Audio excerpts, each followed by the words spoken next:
আসসালামু আলাইকুম রহমতুল্লাহি ওয়া বারাকাতুহু।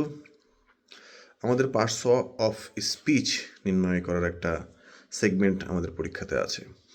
তো পার্টস অফ স্পিচের মধ্যে প্রিপোজিশন একটা পার্টস অফ স্পিচ। প্রিপোজিশন মানে হচ্ছে অর্থাৎ পূর্বে, পজিশন মানে হচ্ছে অবস্থান, অর্থাৎ প্রিপোজিশন মানে পূর্বে অবস্থান। কিসের পূর্বে অবস্থান?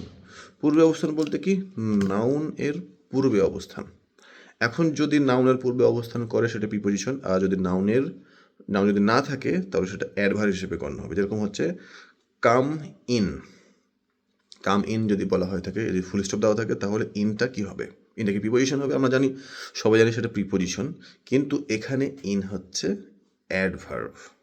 যদি দেওয়া থাকে come in the room, come in the room, তাহলে এই ইনটা হবে প্রিপোজিশন, কারণ তারপরে রুম আছে, রুমটা কি নাউন।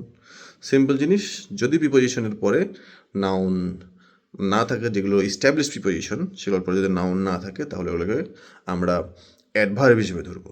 ঠিক আছে? আসসালামু আলাইকুম।